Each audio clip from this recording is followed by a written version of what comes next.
Good morning, or rather, good evening. Started in the morning, good evening.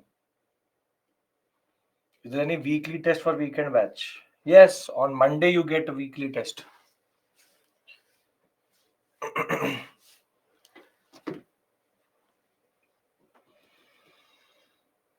Good evening, good evening, good evening. We'll give it 2 3 minutes. Then we have to have an important discussion.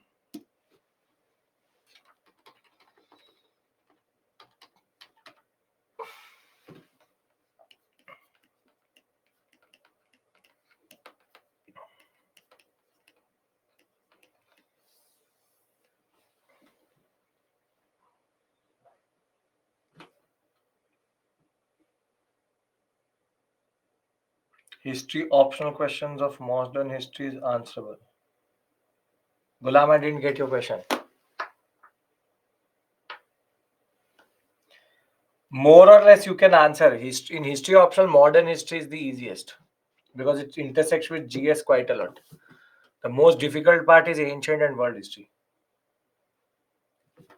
That is the more technical because GS level students do modern day quite well in quite a lot of detail. It is world history, ancient and medieval where you have to step up.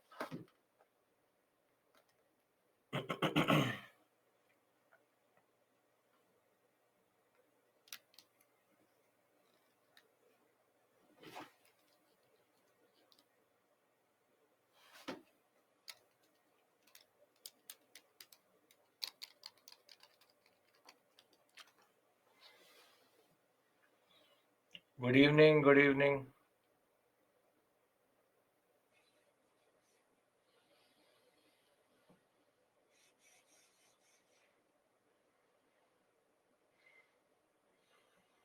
History option is like modern, quite lengthy. Obviously, history is a big subject. Has its advantage, disadvantage.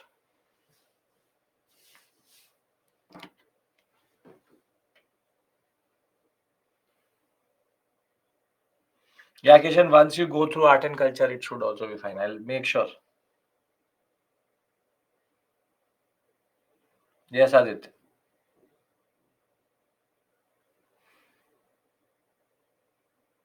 Give it 1 more minute and then we start.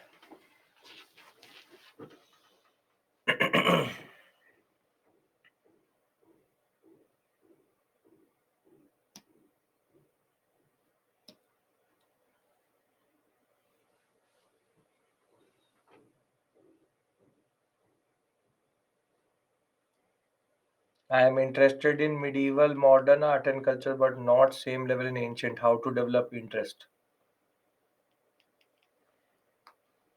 Your life depends on it. If you'll not study, you will not clear the examination. And without do knowing ancient, art and culture becomes difficult.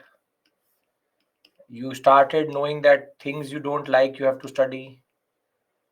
You tell me what else motivation and interest you need. If you like medieval and modern, you like ancient also. Ancient problem is ancient is more interesting though. It's that I don't know how you're saying that. Ancient, the issue is that terminologies are there. It's a little bit more factual, but it's quite interesting. It, the problem is GS level ancient is bland, but if you go by ancient optional level, it's quite good. But the point is, some of you may not like economics, some of you may not like polity, some of you may not like the geography, some of you may not like history, somebody does not like this, that. But you have to give the examination, you have to generate interest. Gokul, so there's no one answer to this. You have to generate interest somehow. That is the point.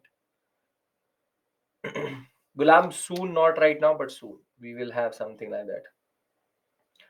Current ancient is factual.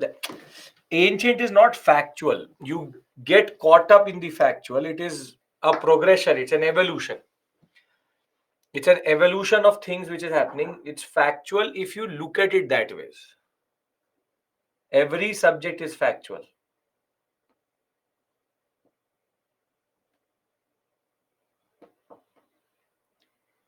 Don't use chat GPT. Chat GPT. what will you do? ChatGPT will write your answers.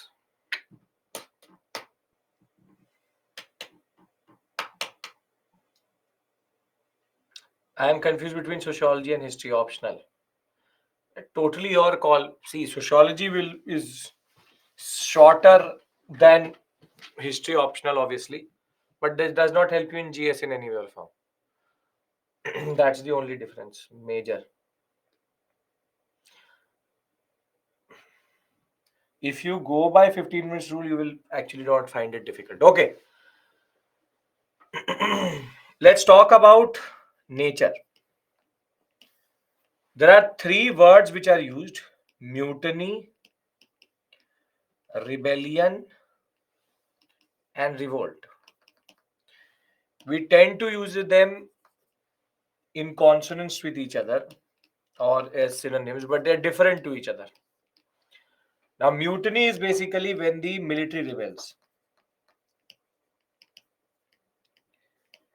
This is basically to trivialize the 1857 revolt. We can't use this word. PSIR or history, again, totally your call. If you like theory, if you like current dynamics, if you like current affairs, then take PSIR. PSIR is very dynamic. Then comes revolt, rebellion. Rebellion is when you fight for concessions. Can we call 1857 a rebellion?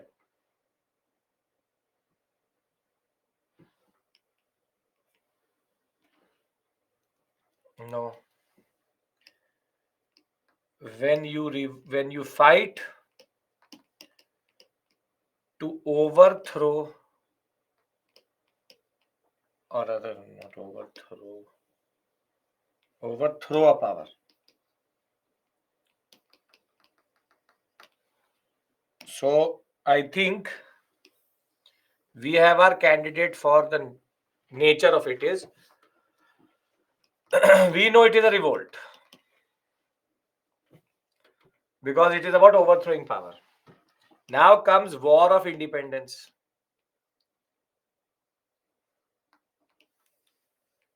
The big question mark is it is a war of independence. Objective mutiny should trivialize. Rebellion it can't be. So what is left is revolt and war of independence. Can we call it a war of independence?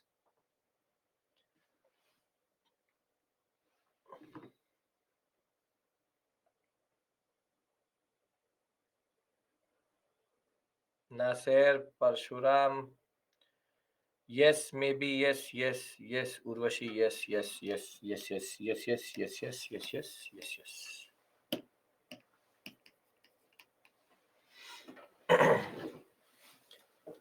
The answer is no nationalism, no conception of nation, no future plan, no centralized leadership, no concept of India. Were they fighting for India?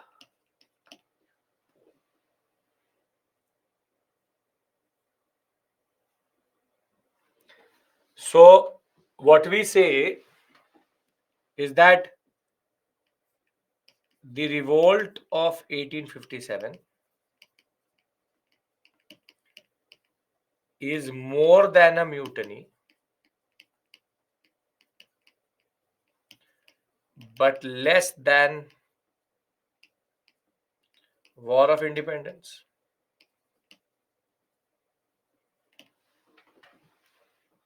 So then what is the nature of this revolt? I need an adjective before revolt,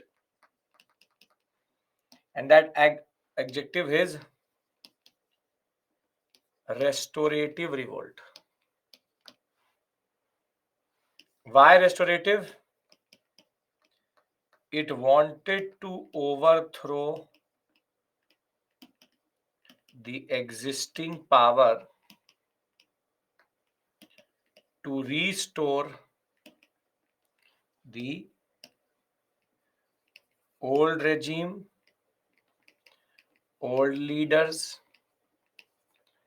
and old powers. So in that sense, what revolt is a restorative revolt. It wants to go back to the area where Bahadur Shah Zafar is there, where Nana Sahib is there, where Rani of Jhansi is there. It's not about going forward. It's about restoring power.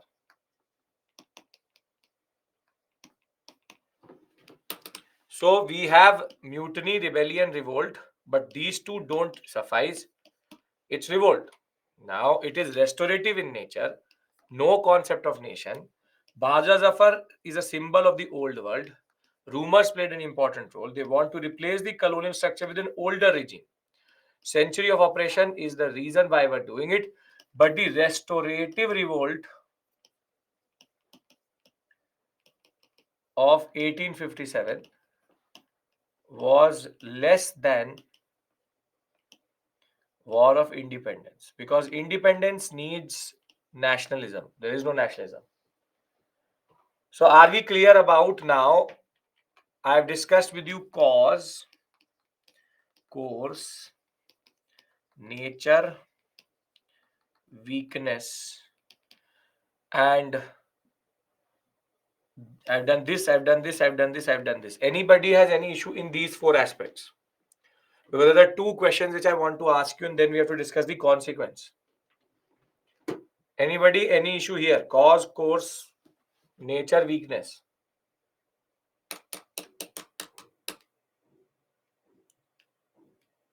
If you are saying some area, you have to qualify what you want to say.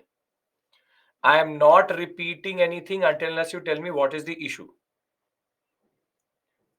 What is the exact thing? Causes we discussed quite properly. Course we discussed again in a lot of detail. Nature we discussed again in a lot of detail right now.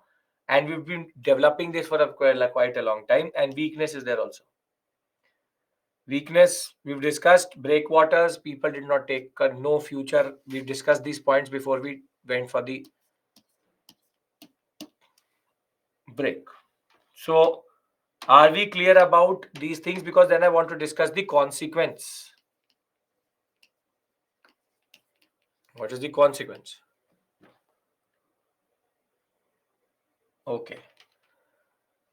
Was 1857 a planned event? What is the answer to this question?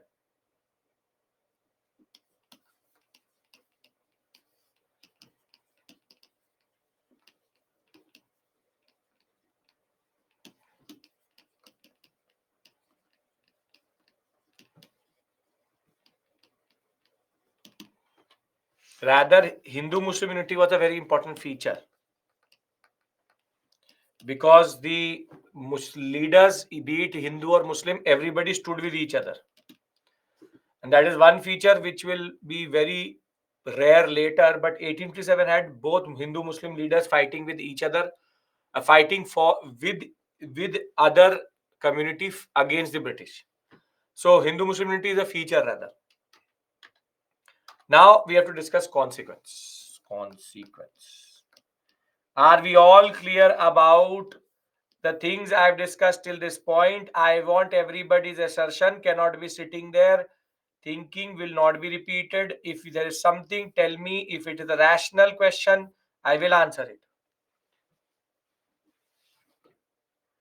What is the argument behind Muslim conspiracy? Because the British interpreted it that way, because Baza Zafar was involved.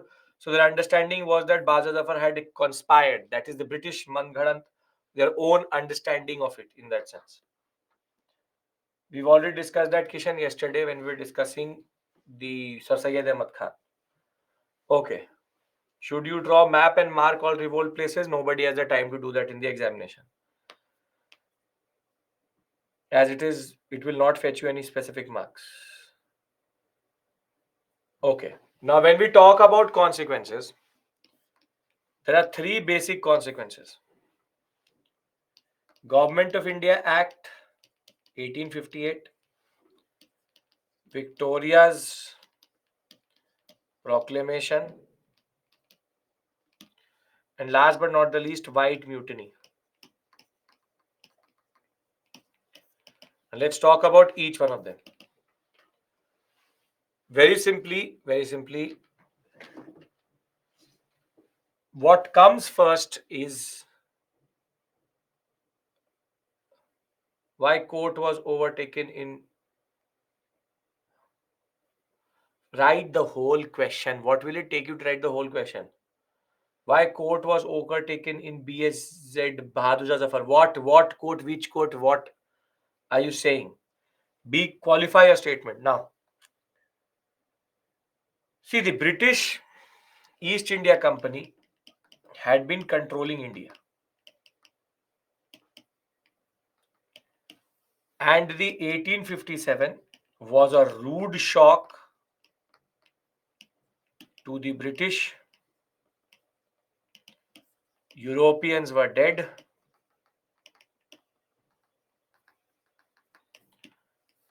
Breakdown of order. And now the Parliament and the Crown were going to take power.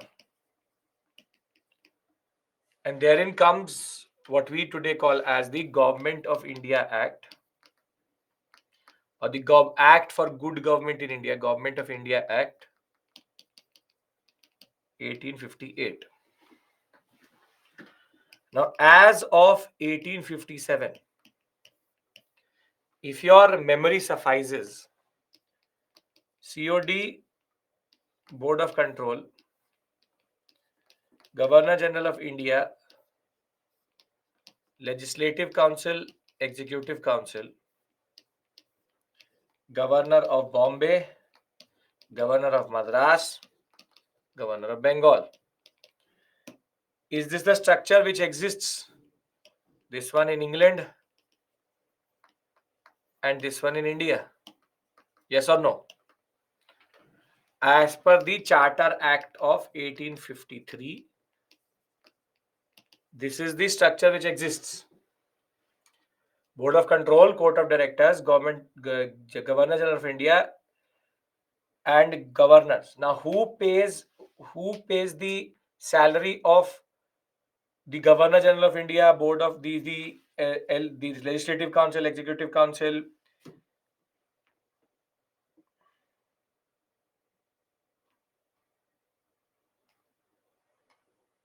Who pays it?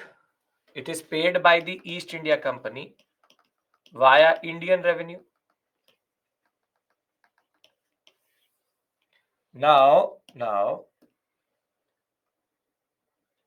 the ICS, who do they report to? Who do they report to?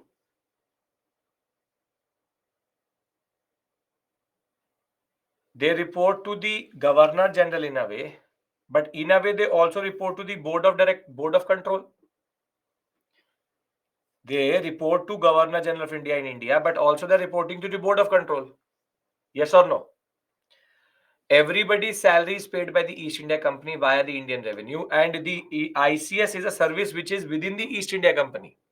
So they're reporting to the administrative head and the administrative head in India and England. So basically, they are appointed by the Board of Control. They are appointed by the Board of Control. Yes or no? This is the issue of weekend. We've already done this. We've already done this last week in quite a lot of details. The day India lost the match, if your memory suffices, this is what we did.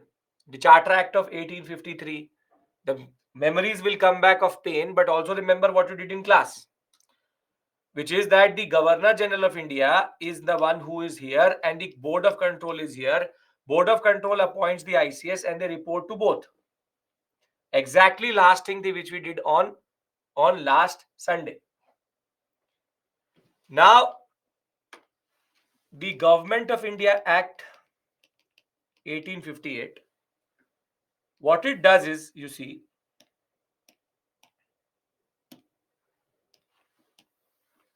I'll make the old system here. All acts were taught till 1858, everything was taught. 61, 92, 1909, 1919, 35 will be done as we go into nationalism. This is pre-1857. The system is COD, BOC, GGI, LC, EC, GB Bomb, G Madras, G Bengal. Now, after 1857, the government of the government of England, which is the Parliament, and neither does the Crown trust East India Company with India now, because this is a rude shock too dangerous to leave it with East India Company. And East India Company had enticed a rebellion such big in number and so big in scale that it was unacceptable now. So therefore, now what will happen is that these two bodies will be abolished.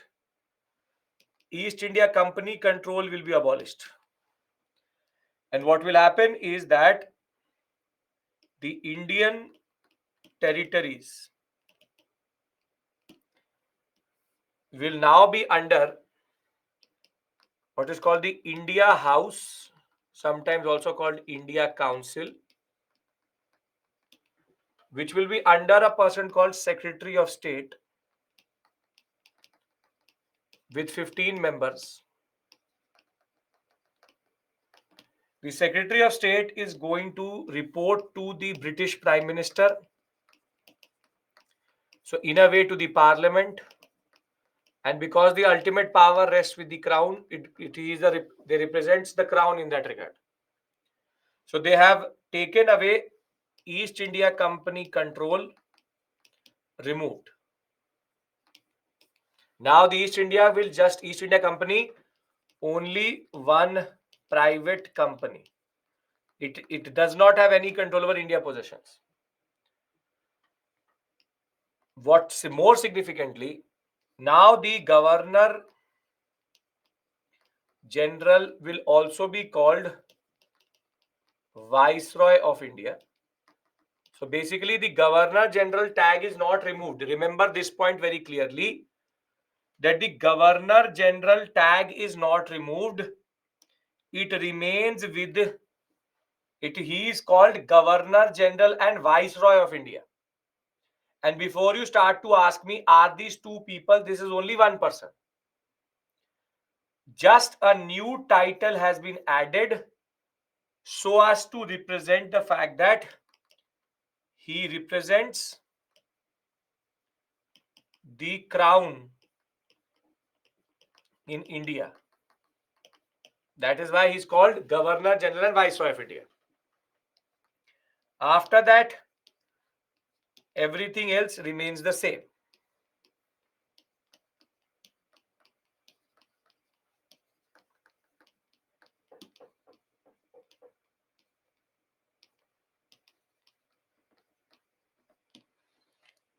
But more significantly,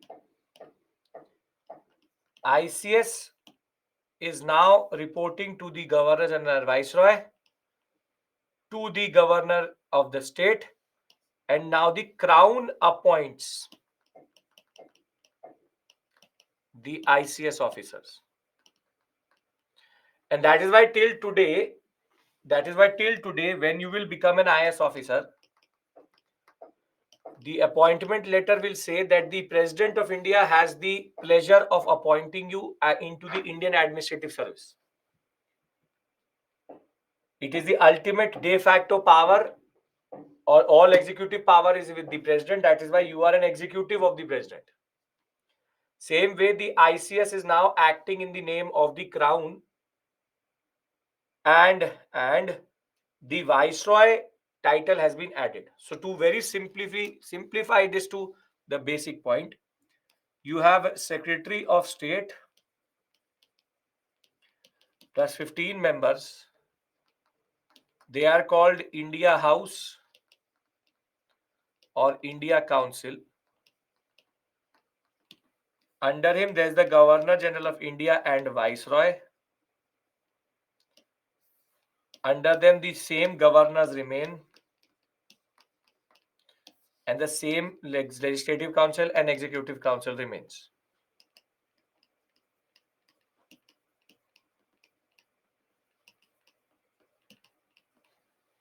I am writing Punjab.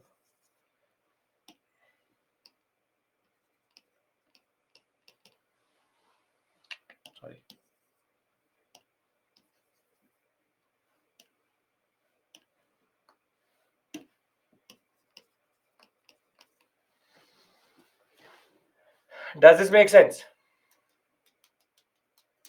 Punjab is part of Bengal presidency only. Is this clear? Please tell me, because then I will read this out to you. Government of India Act 1858. The ICS is the member of the Executive Council. No, they have nothing to do with the Executive Council. They are Indian Civil Services. Are IAS officers related to the ministry? No. So you see, kindly repeat this pre-1857 slide, which is the bigger problem, that you don't remember what is happening. Charter Act of 1853 created. Who are these 15 members? No, none of your business. 15 members. There will be 15 members who will help the Secretary of State in helping the concept. As of 1857, the 1853 Charter created this concept: Board of Control, Court of Directors, Governor General of India, one Executive Council, one Legislative Council, Governor of Bombay, Madras, and Bengal, all subordinated to the Governor General of India.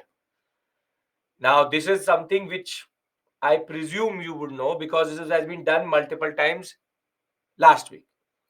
So this I cannot repeat to the core how this concept came about, how did BOC come in, how did Governor General of India come in. But between 1773 and 1853, this was the evolution of the process: lawmaking body, executing body, Governor General of India. Now, the Act for Better Government of India, or the Government of India Act 1858, on 2nd August 1858, it said that the Crown was now empowered to appoint the Governor General of India and the governors of the presidency. In accordance with the Prince Proclamation, which we'll discuss, the title of Viceroy will be added to the Governor General of India tag. The supreme executive and legislative power will be in India called henceforth Governor General and a Viceroy of India. At the same time, there will be a body which will be created, which will be called the India House, and the BOC and the Court of Directors will cease to exist. A Secretary of State for India will be aided by 15 members, and they will be called the India House, headed by the Secretary of State. And Secretary of State is going to be a minister in the cabinet of the Prime Minister, and therefore the ultimate power was with the Parliament in that regard. Therefore, the Indian Civil Services was now under the Secretary of State, and all were now going to be appointed through open competition. Now, whilst this happened, there was also a proclamation which was made on 1st November 1858. This is Queen Victoria now telling us that finally you are under me and not the Court of Directors or the Board of Control. And in that proclamation, what is more interesting is she proclaimed certain things. And this can be seen as the understanding of the British vis-a-vis how or why the 1857 happened. So if you look at it, you see that it says that no state will be annexed. So they saw annexation as one of the reasons for the 1857 revolt. No intervention in religious matters and no conversion by force. So basically, they thought that religion was the issue. No discrimination in recruitment in army services. And though she will not be called Empress of India before the first Darbar, which will happen in 1876, she will be in a way the Empress or the Emperor of India in a way. That will formally come in 1876, when the first Calcutta Darbar will happen, which we'll discuss later. The point of the matter is that now the Indian history has transitioned from being under, from 1765 to 1857, being under the Company Raj, where it was either the Court of Directors or the Board of Control which controlled everything. From 1858 to 1947, we go into Crown Rule. Which is basically the British Parliament and the Crown via the Prime Minister and Secretary of State. It's not a nationalization of East India Company. East India Company till today exists as a private company, ironically owned by an Indian now. But East India Company just sees the power is taken away from East India Company. Charter is removed. Everything is gone. It can trade as a standard trader but doesn't really matter. That is why 1857 is considered as a watershed movement. Watershed movement because it fundamentally changed everything. Fundamentally changed control over India. Crown rule is not called British Raj. All of this is called British Raj.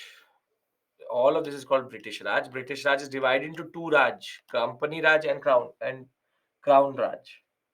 They just changed their dress rather than change. No, they had changed fundamentally. This is fundamentally changing everything. This is basically you driving a car and the car is in the name of your father, and now your father is driving the car. You are now gone. You are just one entity which exists. So are we clear about the crown rule concept, the concept of Government of India Act, and the Queen's Proclamation? Are we clear about this?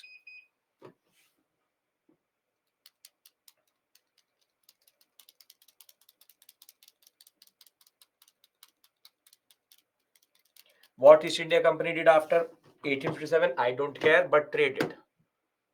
Somehow now everybody's developed a sympathy with the East India Company, but I don't really care. But yes, as a company, private trading company it was. What was the reason for Crown taking over?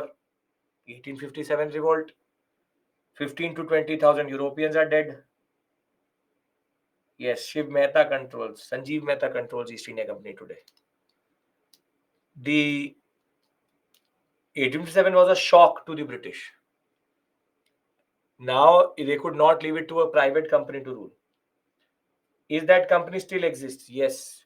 East India Company till today exists.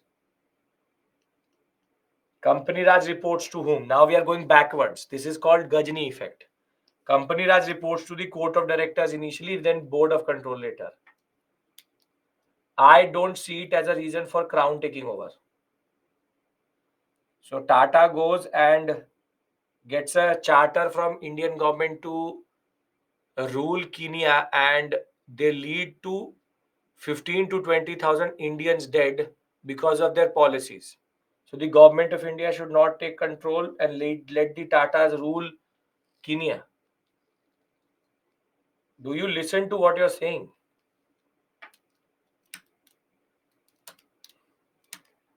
In any ground level change has happened. Yes, ground level change has happened. Now East India. This is a fundamental change. You are asking like, did anything change?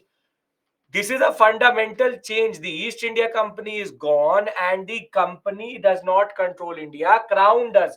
We have now come under directly British Parliament. We are now owned. We are now under the British directly.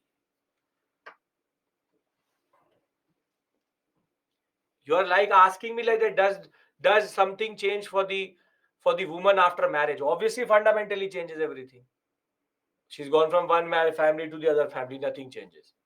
This is either you are sleeping or you don't understand what I'm saying. So either way, tell me what it is. You are asking me that did something change at the grassroots level? Everything is changed at the grassroots level. Governor of Madras, Bombay, and Bengal don't report to the Court of Directors now. They report to the British Crown. They have all become the representatives of the British Crown. The government of Britain has taken over. The Parliament has taken over.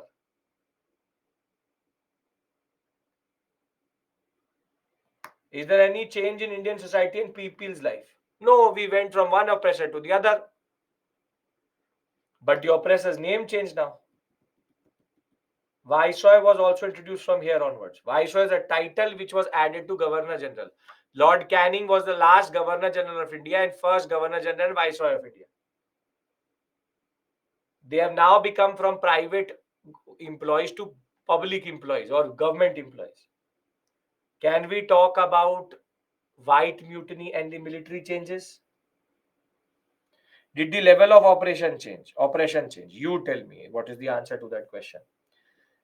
That there was a counter which used to say 50% operation, let's make it 100%.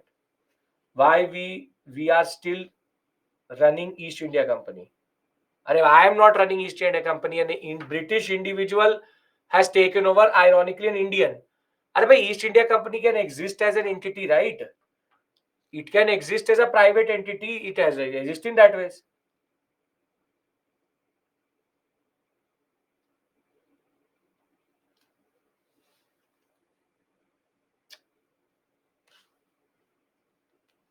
I am not getting.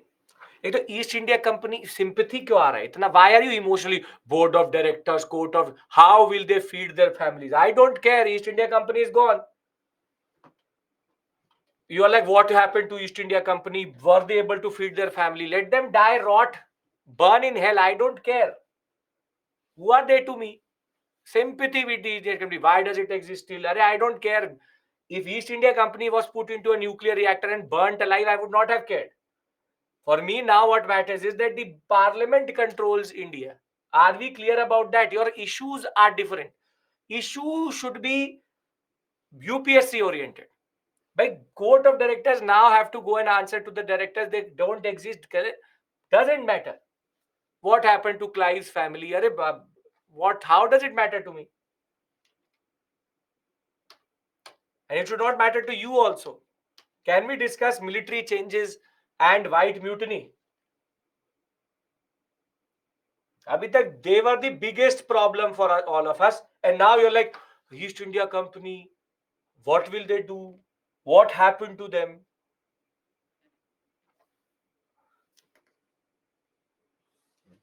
I don't care. I have multiple books to tell you what happened. I'm telling you, it will exist as a private company, will become bankrupted very soon, and ironically is owned by an Indian. That is the biggest irony. The company which ruled India is now owned by an East Indian in UK today. Now, what happened from 1857 to today that Sanjeev Mehta is controlling is a story of what I really don't care. Okay. Now, there were multiple changes in the military also, because as it is, it started in the military only. So what they will do is that they will increase the proportion of Europeans vis-a-vis Indians. So what they will actually do is from 1 is to, it used to be 1 is to 10, that one officer used to be over 10 Indian officers.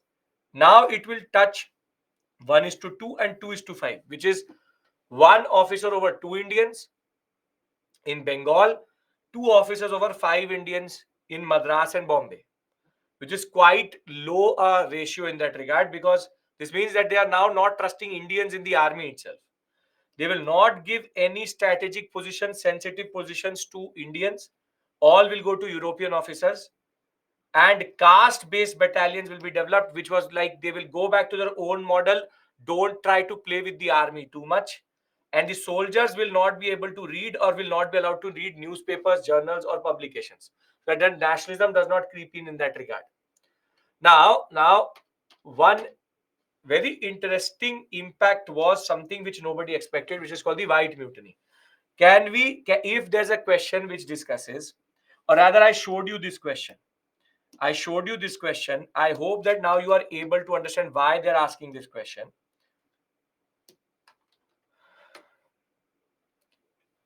Explain how the uprising of 1857 constituted an important watershed in the evolution of British policies towards colonial India.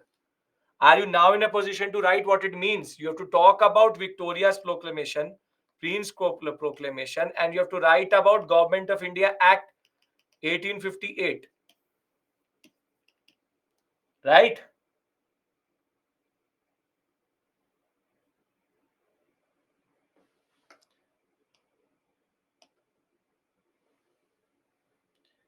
Okay. Now let's go back to our discussion. While some people sympathize with the British and East India Company, whilst we discuss something which is more important, I don't know what is the answer to the question which has been asked by Vivek. So please somebody tell him that did they get regular payments? Were they able to feed their families or not? Okay. Now there's something called the White Mutiny which happened. 1859-60. Now, See, now please pay attention. East India Company, when they had an army in India, there are two types of army officers. When I say army, I mean officers. One are Royal British Army officers who are basically appointed by Crown and deployed in India. This was a clause, it was based on a clause of the charter. On the other hand, the East India Company had its own army also. It was called the European Forces. This was the private army of the East India Company, and basically it used to report to the Board of Control, and this is basically the private army and the public and the what we call as government army. Now, this is a minority part. Only 5 to 10% of the army was this, and 90% of the army was this. It is here that Indians were also employed under these European forces. Is what Indians are deployed, but both are controlled by the Board of Control only. The only difference is that one officer is appointed by the Crown, but momentarily is, if they think of it like government officers being appointed as directors in private companies. That also happens today, where in very key strategic positions, government officers are appointed as directors. Think of it like a PSU type thing. That the Royal British Army officer is being deployed into the East India Company. Now, they both were paid in different ways. Paid by East India Company, paid by the Crown. Now, for example, if they were paid 100 to 200 pounds, would you be part of a private army if you are not having a lucrative service or lucrative consequence or lucrative remuneration? No. So what the East India Company, the Board of Control used to do was they used to give this army a salary much higher than the other army. So they were getting allowances, quite a lot of allowances, so that the people were attracted to this European forces. Now, till 1858, this is a system. One, European forces. Second, Royal British Army officers. They getting lower salary because they are government officers, and they are getting higher salaries because they report to the Board of Control directly. Now, however, on 1858, there is no Board of Control, and the Royal British Army used to always already be under the Crown. But now the European forces, against their wishes and without asking them, they will also report to the Crown. Now, you tell me, if the Crown was paying them 100 to 200 pounds, they will pay the same to the European forces also, or pay the old salary? They will not pay the old salary. They will be have reduced salary at 100 to 200 pounds, because now there is no East India Company. And as soon as the European forces, their salaries were reduced, what happens is they rebel, and that is called the White Mutiny, wherein the European officers of the East India Company rebelled within the Crown, and that is called Gory Mutiny or White Mutiny. Literally, white officers fighting against their Crown officers because their salaries were reduced. So this is Britisher on Britisher violence. The British European officers rebelling against the East India Company, the crown now. So, White Mutiny was an unrest that occurred in the after dissolution of the European forces. The East India Company had two separate military forces. One, the Queen's Army. The other one is called the European Army. European forces was a mixture of Britons along with Indians were also recruited to it, which had already rebelled in the 1857 revolt. Now, the units of the East India Company received bhatta and extra allowance, and they had much higher pay in that regard. After the mutiny, native units and the company's forces all were going to be taken over by the crown. With the takeover of the company's activities by the crown itself, in negotiation, Lord Canning did not give the European army forces any notice that they were being transferred to the Queen's army. That meant that their salary would go down, and that meant that they were going to rebel very, very soon. So, with this, we finish 1857, and we have to now start the next module, which is a very important module, which is early nationalism. Are we clear about 1857, please? Cause, course, consequence, nature, weakness, failure. I've discussed with you. Cause, long term. Course, I told you. Consequence, Government of India Act, White Mutiny, Queen's Proclamation, and the changes in the military. Nature is a restorative rebellion, a restorative revolt, and weakness, failure, as I already told you. The salary of Royal British Army reduced. No, it was not reduced. It was already low. Government officers get less money than private officers, right? What is the output of White Mutiny? Nothing. All of them were shot by the British. And it was just one moment in which the white on white violence happened. Did anybody die in White Mutiny? Yes, they all were shot. The British don't care. They will shoot. They will not. Britisher will never be of their own fathers. You will think that they will accommodate them and give them money. No, all of them were shot. Whoever mutinied, they were killed. Can I start? Can I start early nationalism? Want a breather here? 5 minutes. Might be because absence of previous session, I am unable to understand Government of India. That is the Kishan case. You don't remember, you don't know the structure, so you're not understanding the changes. No human rights. Well, you expect human rights from the British. Very good. Too optimistic. So we take a breather. This is the last break I give you. When we start at 6:30, we go on till straight 8 o'clock.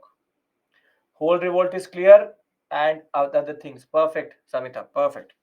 So we come back at 6:30 and we take the story forward. Nationalism is the unit we're going to start. See you.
Welcome back.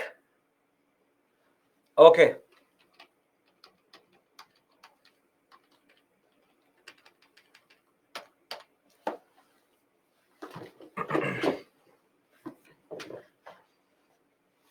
Can we start our discussion again?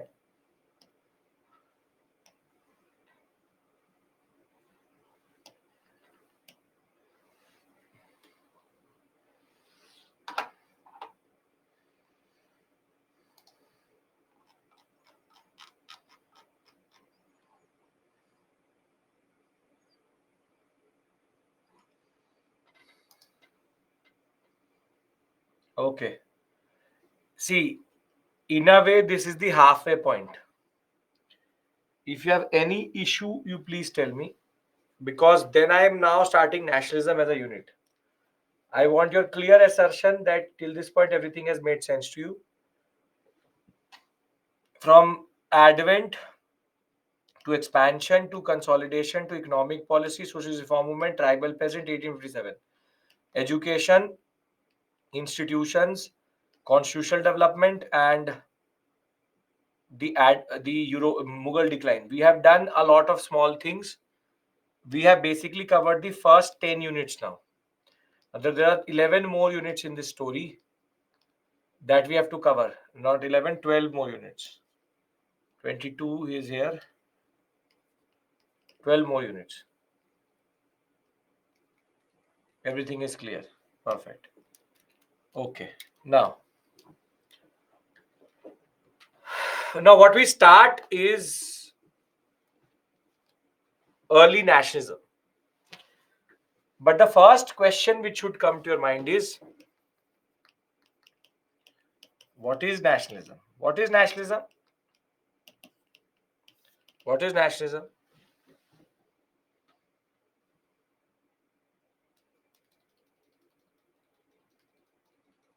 What is nationalism?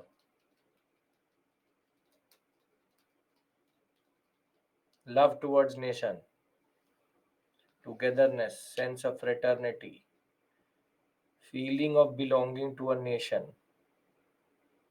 strong sense of loyalty, pride, devotion to one's own nation, country. Nation is first, then a sense of belonging, oneness, feeling of oneness and geographical bias or basis. Rashtravad, you're telling me the Hindi of it, very good. Feel that I am part of entire breadth and depth of the nation, unity, feeling forward, putting nation, patriotic unity of people, strong loyalty, feeling of unity, love for country. But what you all are doing, you are telling me the effect of nationalism. If there is no nation, then what is nationalism? You are taking the nation as a given. You are telling me your understanding 2023 notion of nationalism, putting a status, symbols, this and that. Doing for country because country did for you something.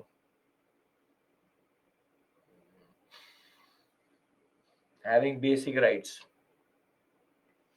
Fight for freedom, unity, to aspire to have an independence, sharing past.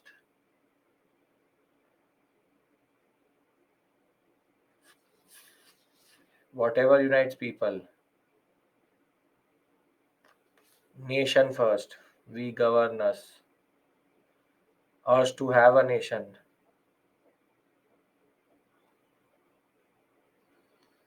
Uniting the princely states. That is nationalism. To aspire to have an independent country, the dream of polity.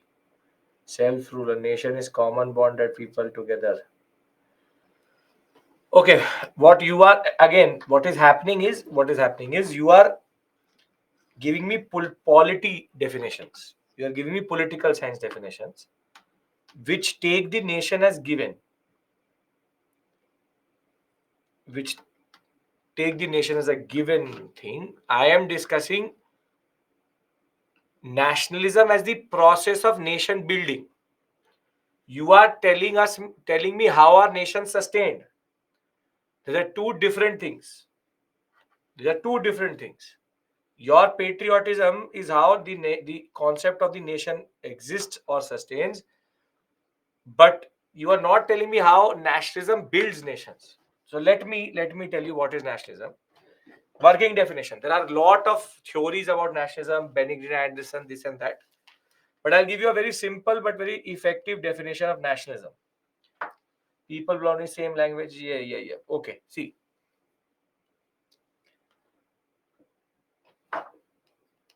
It is a sense of unity which is based on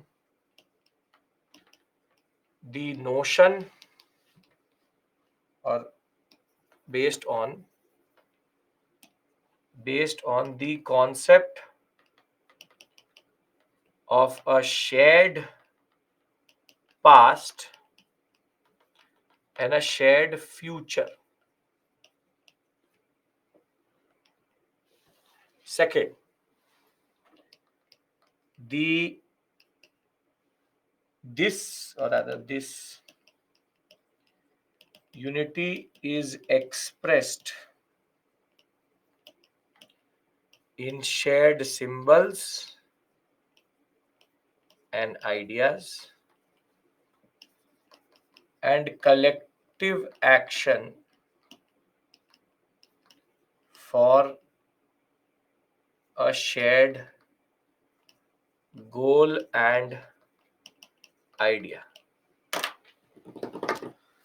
Now, see, I have not met you.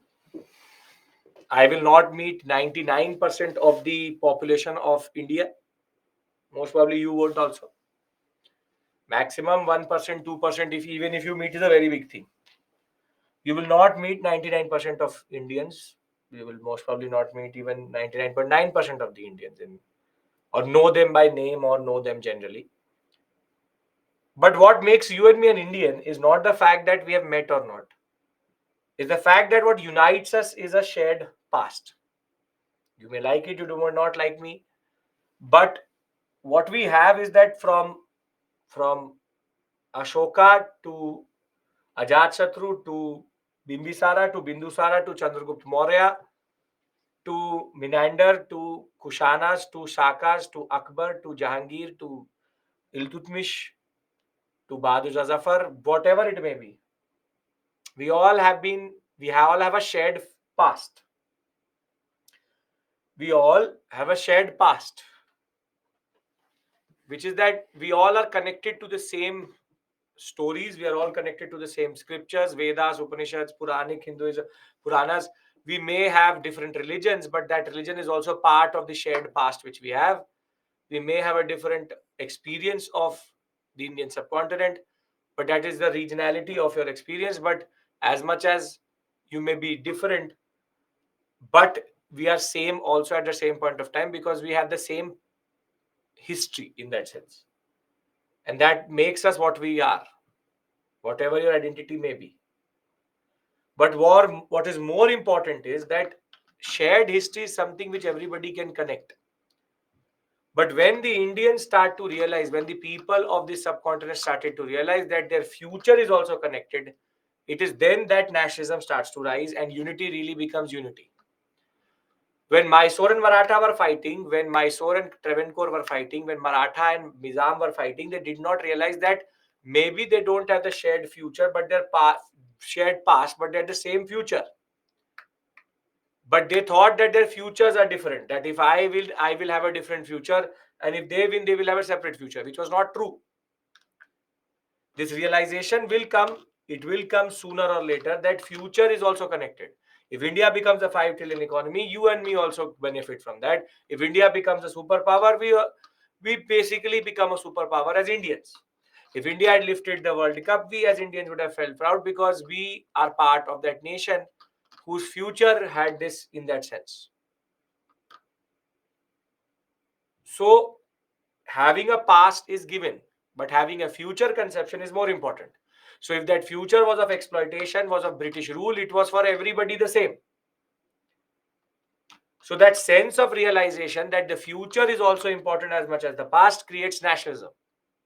So, what you're telling me are byproducts of nationalism, a certain type of superficial understanding of nationalism, which has been picked up by hashtag this, hashtag that, My thoughts are with Israel, this and that, which is fake nationalism.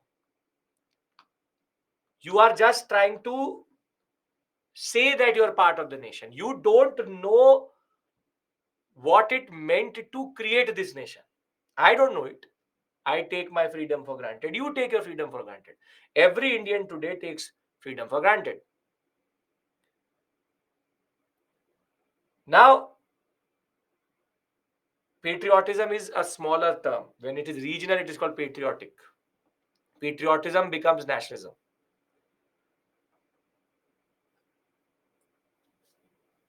To be patriotic is good, but after a point, if patriotism becomes too much, it becomes separatist also. Now, that is why nationalism and patriotism, there needs to be a balance. We have to be first Indians, then someone else. Now, but how do we know that people are developing this sense? People are developing this sense. And that is when in the newspapers, in the pamphlets, in the public sphere, we start to find symbols and ideas which express it. The best example of a symbol of our unity is the national flag, the national anthem, the peacock, the national fruit, the national, what we call as plant or flower, the Indian team, the hockey team, a prime minister, ISRO. These are symbols which are shared and ideas which define what we are. Unity in diversity. Vasudeva Kutumbakam. The idea that India is something together. A shared symbol could be the Om, could be the swastik, could be anything. Secularized symbol or religious symbol, everything unites. The biggest symbol which unites us is this. But during the national movement, it's not about these symbols we've developed after independence. It is rather, or the constitution is the biggest symbol. The constitution would be the biggest symbol. This is the symbol which connects all of us, an idea which connects all of us. But during the national movement, it's not that. It's the sense that we all have been cheated, we've been looted. It's a shared exploitation. The famine was a symbol. The poverty-stricken Indian was a symbol. The Bharat Mata was a symbol. The British itself was a symbol of our oppression. And the biggest source of nationalism is when we start to act collectively. Collective action is something which is the trueness of nationalism. This is what we lacked before this point. What we had was individual action, regional action. Now we have collective action. People acting together for a common goal and for a shared idea and concept. And if you don't realize it, nationalism is a product of colonialism. Every module I've taught you has been one step towards nationalism. Every module. Because it is the British who create nationalism. The unintended consequence of colonialism is nationalism. I'll give you an example. Very simple. What have we done? Advent, consolidation. Under consolidation, or rather under expansion,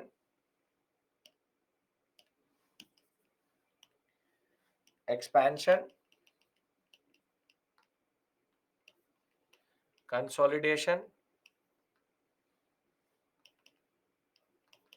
in which we've done economic policy, we've done institutions,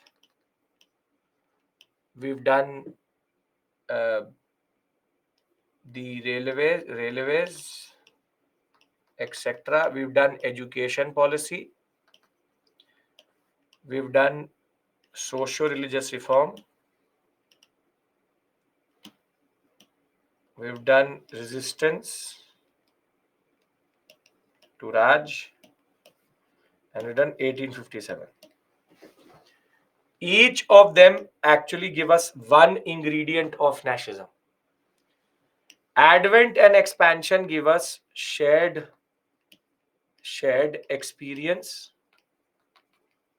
of humiliation and political distress. Economic policy gives us shared experience and symbols of oppression. Institution and railways unite us into one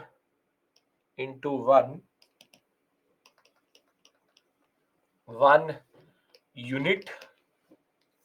Education policy gives us educated Indians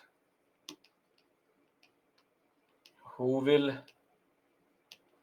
use this unity to spread notion of nationalism.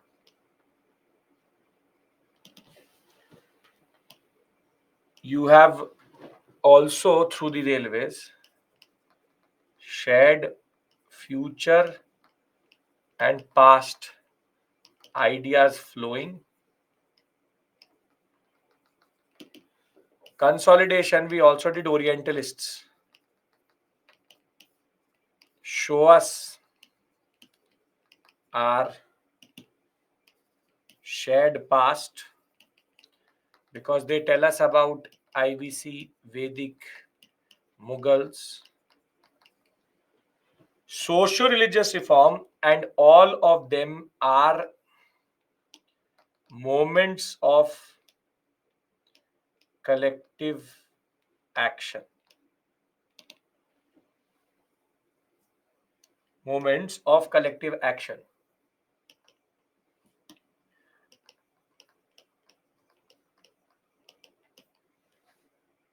So if you look at it, I have my first ingredient here, here, here, and here.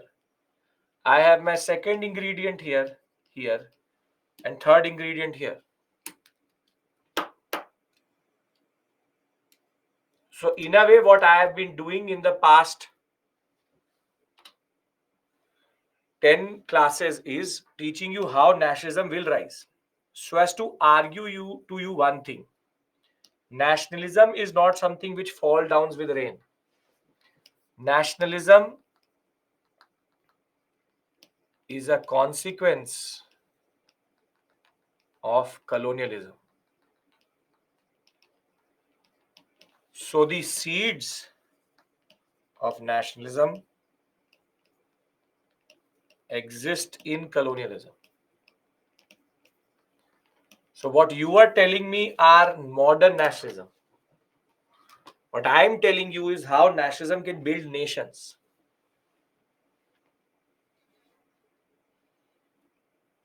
Are you understanding what I've been doing for the past 12 classes or 10 classes, whatever it may be?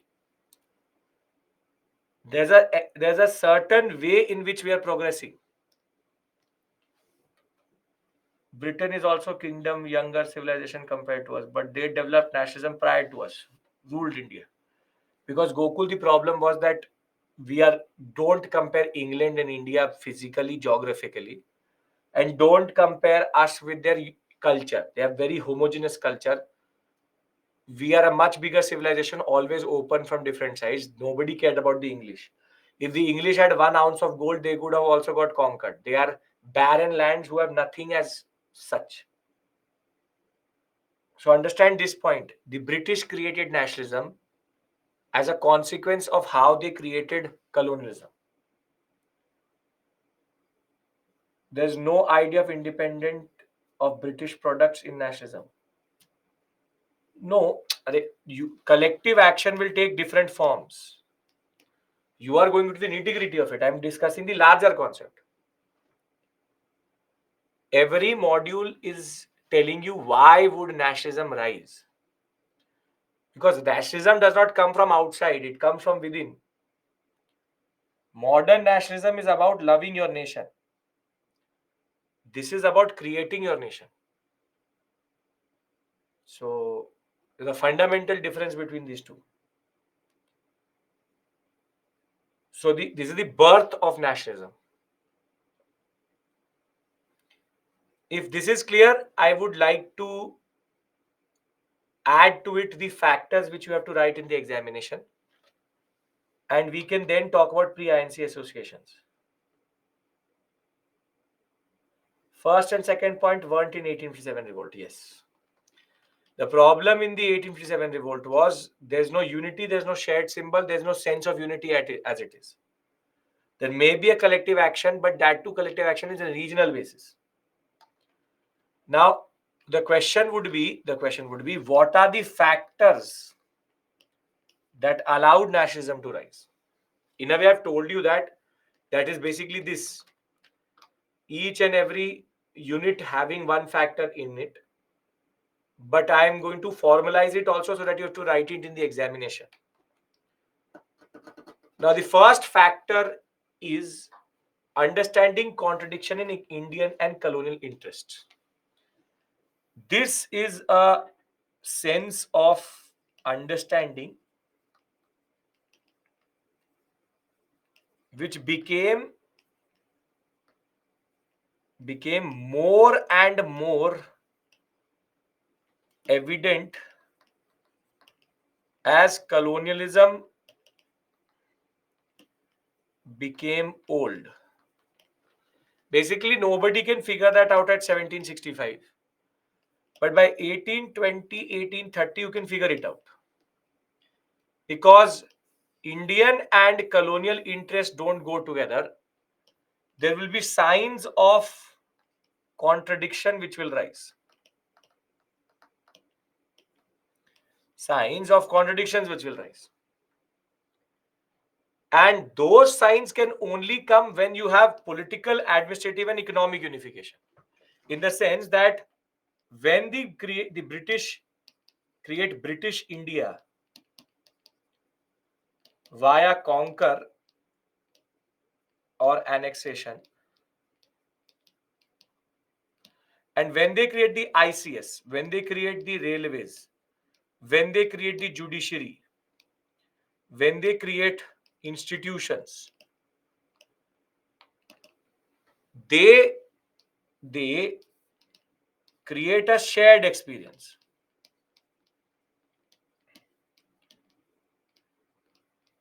Of colonization. So if I went to Madras or if I went to Bengal, if I went to Bombay, I would find the same type of impact everywhere. And that was showing that, okay, maybe people used to think that Bombay was going forward, Bengal was going backward. Maybe Madras was going forward and Bombay was not going forward. But when people started to travel India, they started to realize that the Indian interest everywhere is getting dominated by colonial interests.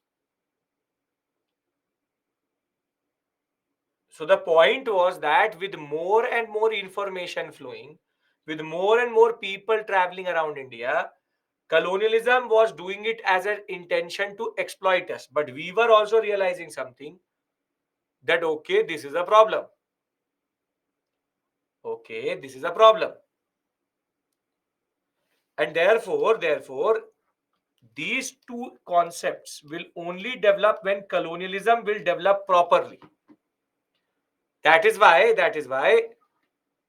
this cannot develop initially. This will only come up when colonialism starts to ripen.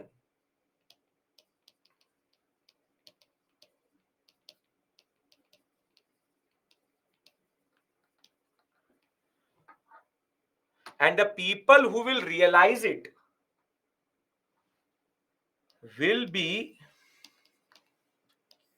The middle class and the Western thought and education basically created to have a loyal citizenry, or rather, we're not called citizen, loyal faction amongst Indians, but they are the same ones who will realize that freedom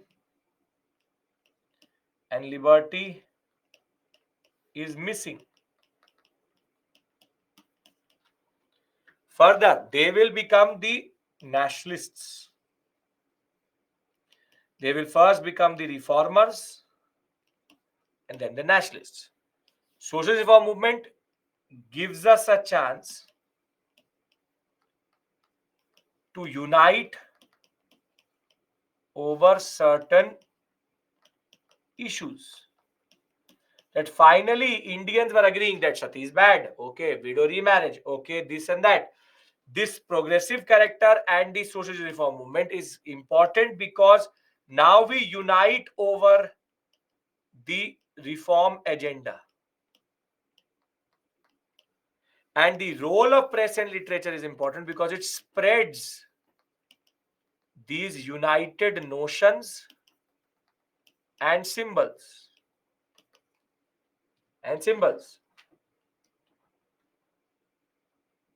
So basically, this was a bomb waiting for to explode. And the product of that bomb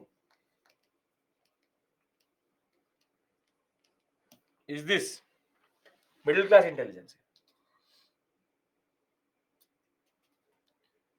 So in a way, think of it like this. That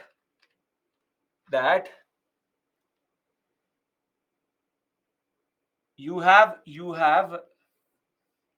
colonialism and you have nationalism within it.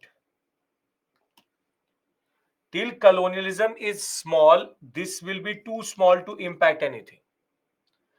But the further the colonialistic experience expands, the bigger nationalism becomes.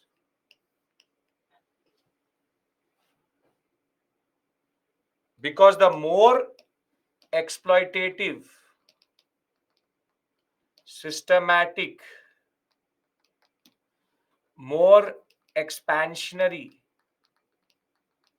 and the more impactful it becomes, the more it will become visible, shared, and collective experience, and then people will take initiative.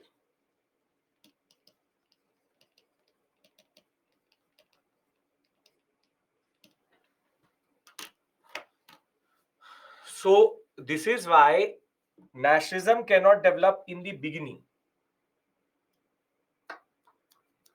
Are we clear? Is this making sense? Is it a proper theoretical discussion I'm having with you? For the PSIR optional students, this may help you in understanding nationalism from a different perspective. Because polity takes nation as a given. I don't do that. I take nation as non-existent. And my notion of nationalism is the birth of the nation. The PSIR level understanding is the nation is given how nationalism is sustained. A nation is sustainability. So that is a very Western notion of understanding. The colonialism has to mature for nationalism to rise. That is the point. The more it matures, the more it will rise. Are we clear?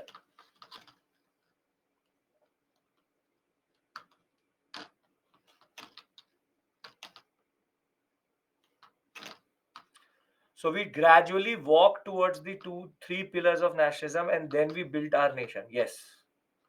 I'll give you a very simple example. It will start as regional associations. Then it will become Indian National Congress. Indian National Congress moderates. And it will become Indian National Congress extremists. Then it will become Swadeshi. So the nationalism trying to break free, because here it is quite limited, limited, limited, very limited, limited around narrow notions. And then when Swadeshi will come, then will come Gandhi, who will start mass nationalism. And Gandhi will take us from he will take a certain path, he will take, which is Rowlatt Satyagraha, then non-cooperation movement, then CDM, and by the time we come to quit India, nationalism had become self-sustaining. Nationalism became self-sustaining. And in that context, from 1940 to 47, we call it popular nationalism. Now, people did not need leaders, they just needed an idea, which is India. This is basically nationalism for you. This is the story which will go from how people could not think beyond their own interests to thinking about India and dying for India, sacrificing for India. An idea that there's a shared future which is called India. So it will mature. You can do as much as Gandhi bashing as you want. You agree with him, you don't agree with him, you like him, you don't like him. He was too critical for nationalism to change. Because the INC was not changing, somebody had to change INC. Can we, therefore, now talk about pre-INC associations? Rowlatt Satyagraha.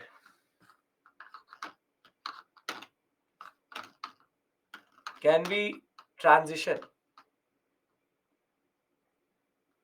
Is this making sense? This is a very pure political theory type of understanding I'm developing with you. This is not history. This is basically political theory. Gandhi was a racist when he was in Africa. Sure. We are a nation of fair and lovely. Judge Gandhi. Judge Gandhi as much as you want to. Like we are not racist right now. Yes, Gandhi did not take up the issues of the blacks. Did not take up the issue of the Negroes. So if Gandhi will make his method about South African nationalism, then he would never come to India only.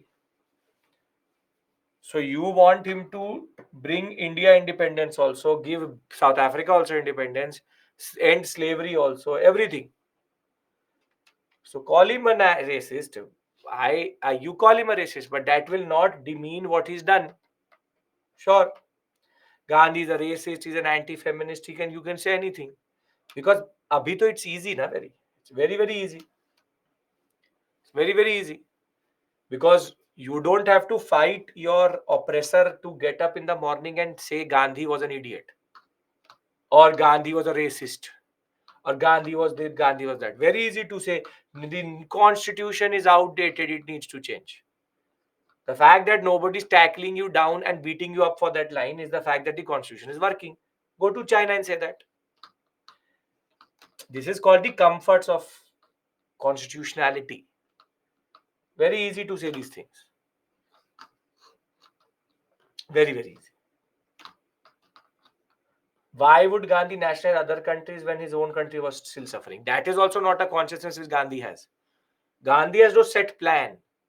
He didn't say that, okay, till 1950. He wanted to stay in South Africa for 3 months. He stayed for 18 years. He had no plans to come back to India. The same community he left had said that you are crossing the seas, never come back, you are useless, we will not ever take you back. But when he came back, he was already something totally different.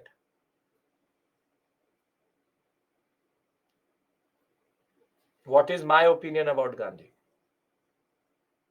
You will see. What should be my opinion? You tell me.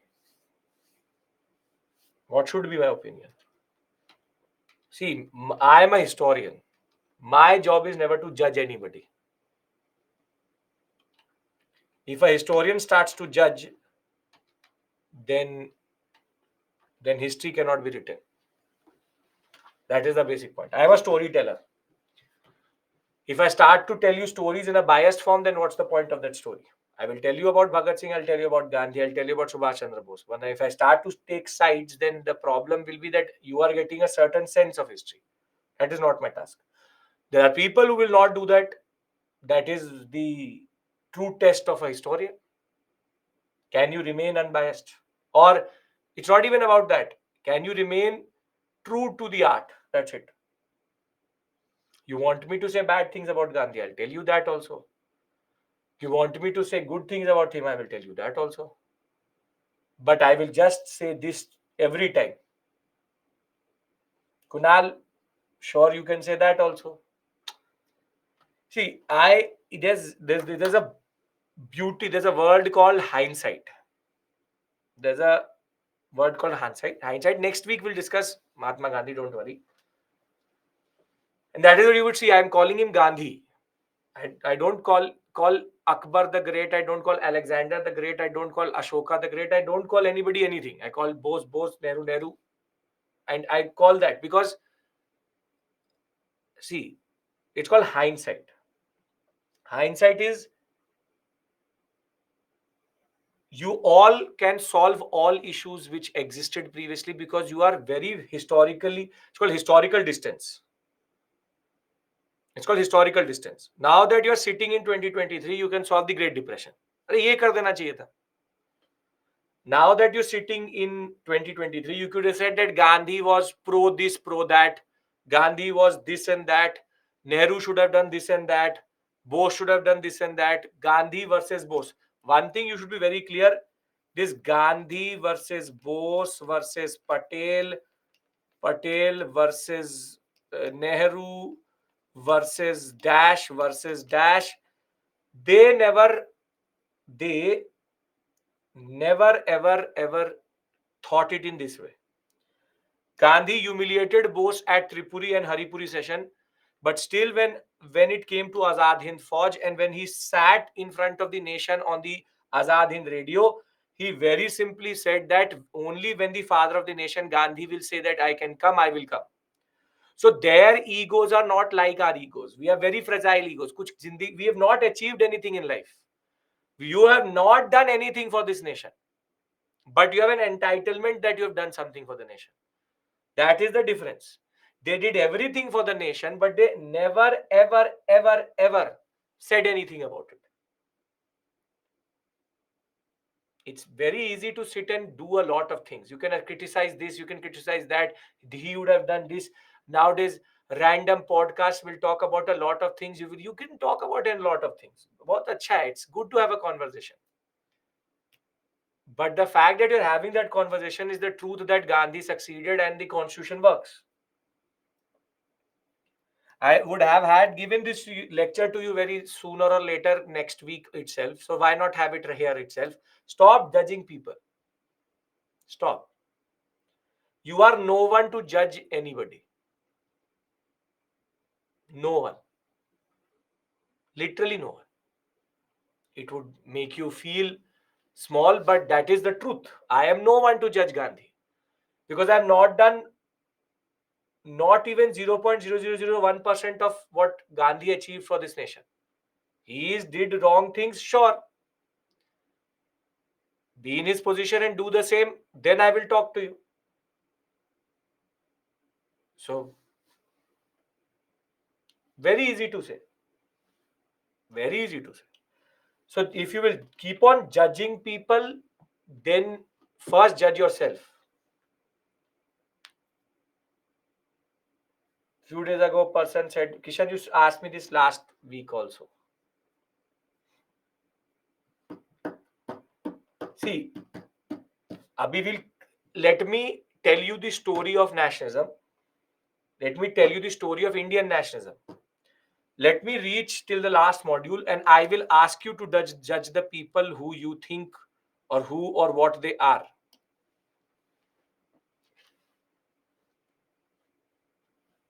So, and a very important disclaimer to you is that if you judge people, you will unfortunately judge them in the interview also. And then they are judging you legitimately. And once they judge you and your personality in a certain way, then it will be a problem. So if you have to fake it, fake it. But you can't do it. So can I come back to pre-INC associations?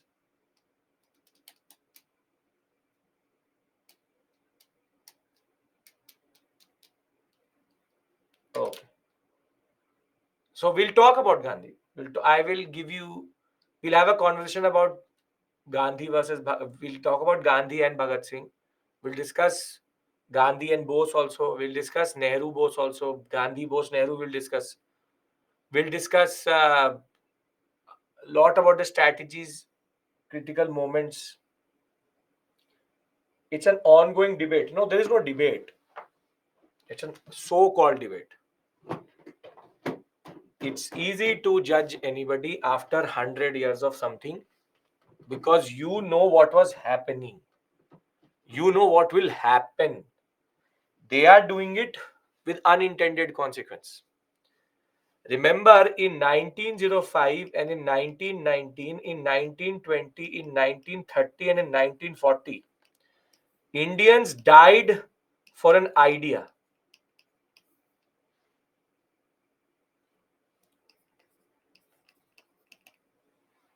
If you can be that courageous, then you should call yourself a nationalist. Because still 7 years was there, still 17 years was there, 27 years was there, 27 years and 40 years, 42 years. A person who died by the British beating him, India got independence in 1947, 42 years later. So remember that people died for this nation. So separate issue altogether. Okay. Now, the first manifestation of nationalism in its most infant form is in what are called regional associations. These regional associations, in that sense, are based on narrow interests, are based on regional affiliations, but there's a sense of larger issues also. And basically, these are called the pre-INC associations. Between 1820 to 1870 to 1885, whatever organizations came, they are called pre-INC associations. Pre-INC associations. And these pre-INC associations, very simply, in a way, are the stepping stone.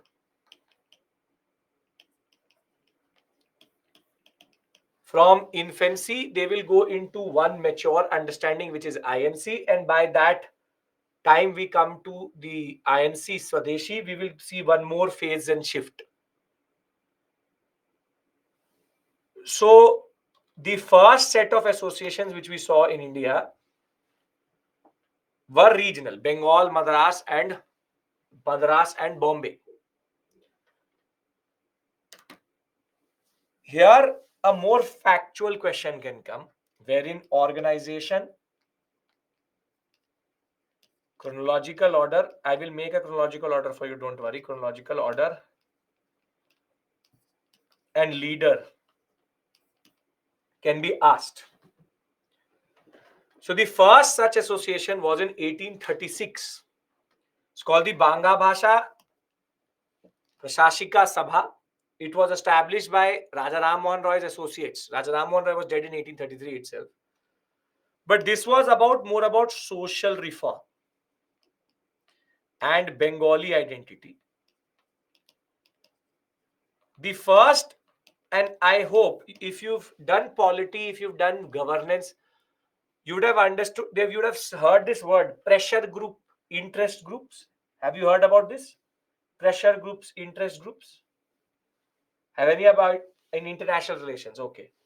Pressure group, interest group, you understand? Basically, these are called interest groups or pressure groups. Basically, they don't have very big agendas, but they are in a way non-political also, but political also. But these are political associations who have their own agenda. For example, you have landholder society. This is a zamindari association. So basically, zamindars came together to safeguard their own interest. So they're not talking about nationalism. It's a narrow interest, but they're a pressure group. So there is like you become from a child, from a newborn to a child to a adolescent to a man or a woman. This is the way political things also happen. Pressure groups. Thereafter, you have early associations. Then you go into your moderate phase. And then you become a mass nationalism phase. So nationalism is also evolving. Nationalism is also evolving.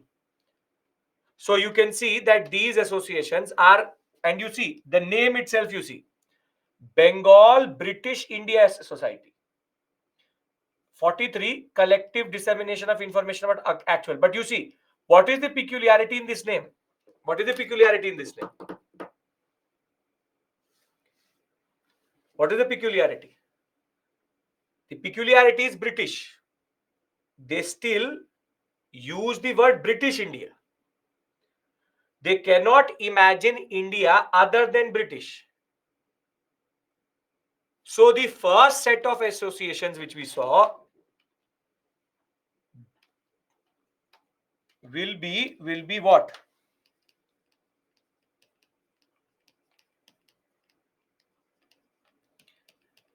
It's Banga Bhasha. I'll only call it Banga Bhasha. Then you have Landholders Society. And then you have Bengal British India Society. Now, what these are conservative institutions. They have no national agenda,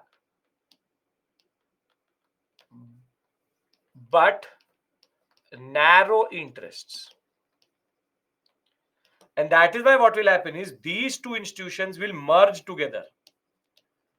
They will merge to give in 1851 what is called as British India Association. Again, the name is British India. These are institutions which existed before pre 1857. Real institutions will come after 1857. You will see. These are pre. The after 51 there will be a shift. Interest groups mostly exist in a pre-natal form before 1857. But they will be the stepping stone to the maturity of this process, which will happen after 1851. So you see here, Landholder Society and Bengal British India Society becomes British India Association. And if you look at their interests, they talk about what? Separate legislature for popular character. Executive should be separated from judicial. Salaries of higher officers should be reduced. Salt duty, abkari means customs, and stamp duty should be reduced.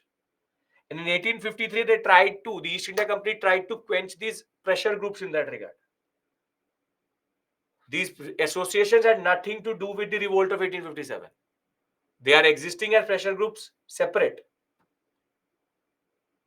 Now, if you look at their demand, popular character means Indian. If you look at the demand, you will realize that what are they basically asking for through do these two things? What are they asking for? These two things, what are they asking for?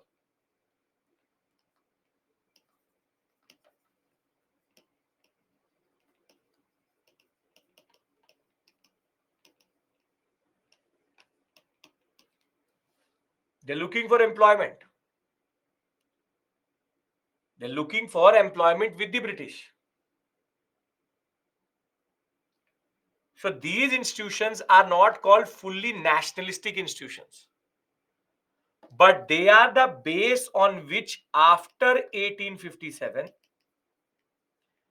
we will get a new set of bodies. And that first such body was not in India but in England in 1866, which is East India Association, developed by no one else but Dadabhai Naoroji, which will now start to talk about British realities in England. And you can see which word has been dropped by Dadabhai Naoroji. British. And when Shishir Kumar Ghosh will develop in 1875 the India League or the Indian League, and Anand Mohan Bose and Surendranath Banerjee will develop the Indian Association, which will become the Indian National Association. Now the word national is being used and Indian is being used. And these associations were now basically vis-a-vis what had seen before, are now properly nationalistic. So you see, their ideas were not about just holding on to the ideas of the British. Create strong public opinion, have a proper political program for the people. So you see, what has happened is that these institutions have given birth to, in 1866, 1875, and 1876, three institutions which are now properly nationalistic. So in Bengal, basically, the process has been very, very organic. You have 1836, 1837, 1843, 1851, 1866, 1875, 1876. Here you have Banga Bhasha. Here you have Landholder Society. Here you have Bengal British India Society and not Bengal, but British India Association. 1857 is the cutoff. Here you see that these bodies are conservative. These two have come together to create this. These are conservative pressure groups. On the other hand, East India Association, which is Dadabhai Naoroji.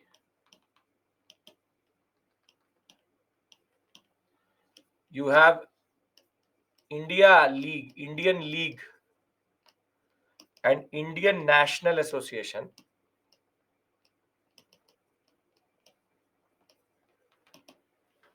All. This is Shishir Kumar Ghosh and Surendranath Banerjee. Remember, you will not need to remember these names. These will become so common later that you will automatically remember. Surendranath Banerjee, Anand Mohan Bose. These are early nationalist associations.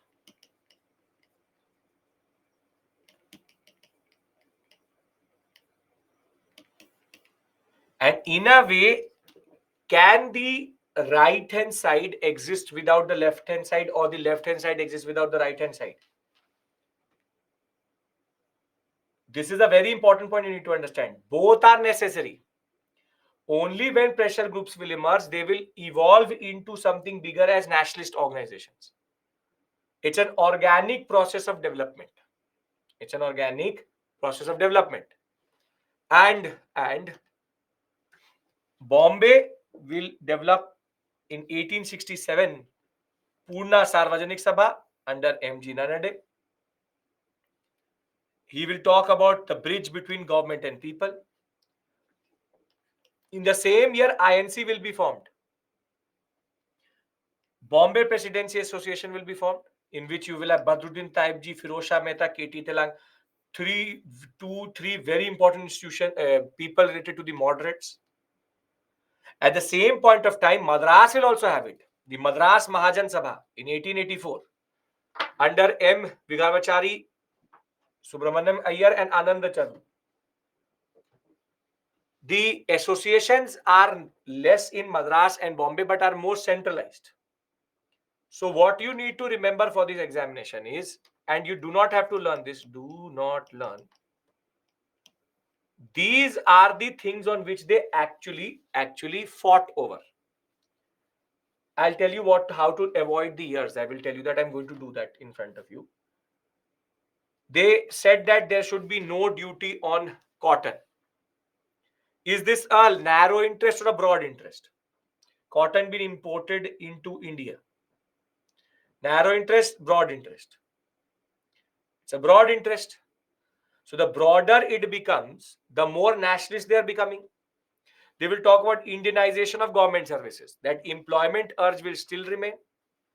Then they talk about how Indians need to have a license for Arms Act. This will they will oppose it. Again, something much bigger. Then Vernacular Press Act. Again, something much bigger. That how can you censor vernacular press?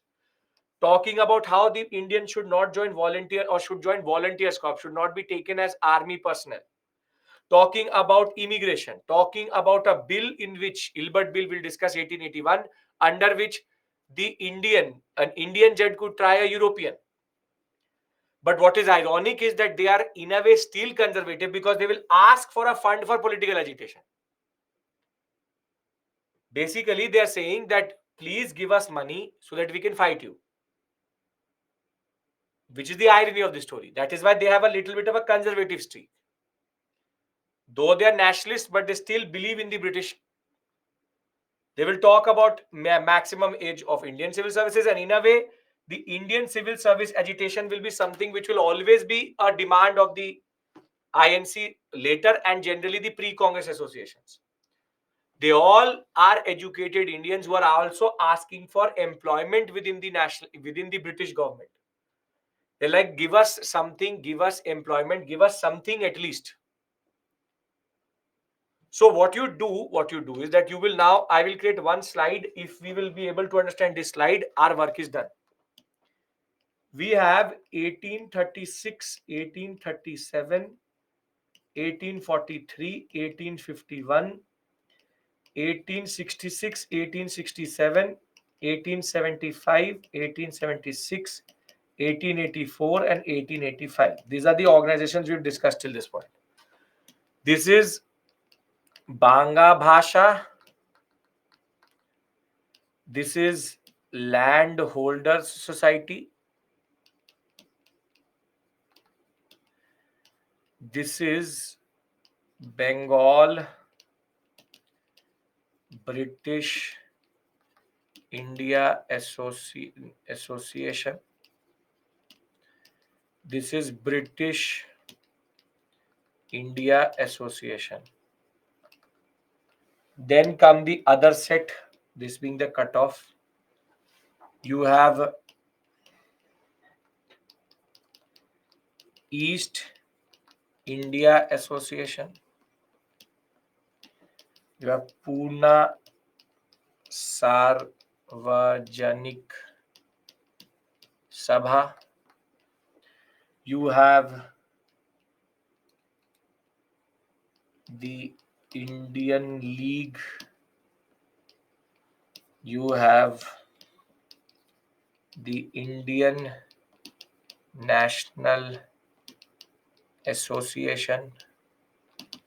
You will have 1884 the Madras Mahajan Sabha. Madras Mahajan Sabha. And last will be Bombay Presidency Association. Now the people who are associated with this will be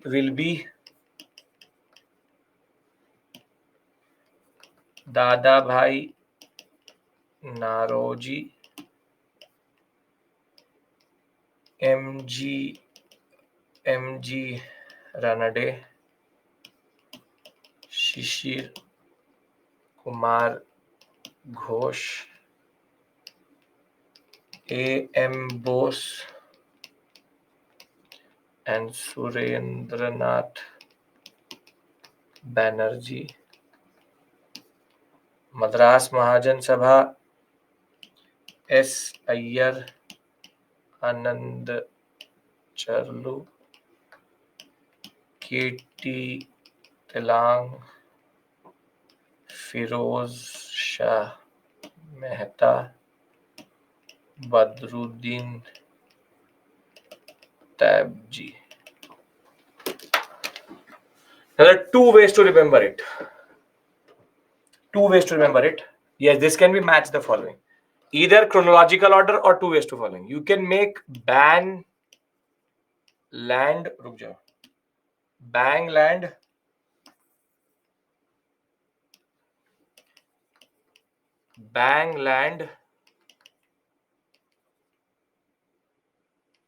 BIA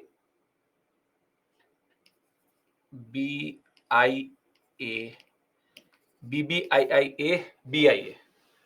So here it will be Bangland BBIA BIA. Basically, they come out of this only. I think this was called a society or association. Society, most probably. Society. BBIS. I remember making it a different acronym. Society.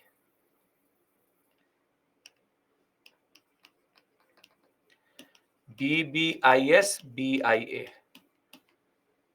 Here it is more easier. East Purna Swarajik Sabha, then League EPL, INA, MAD,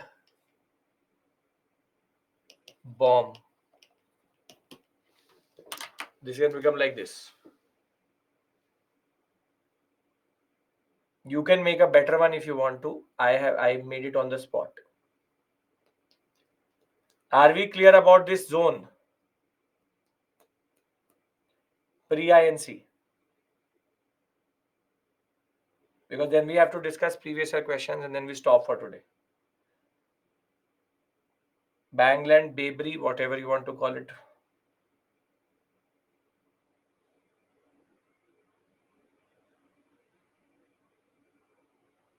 Okay, perfect. So let's discuss the previous year questions.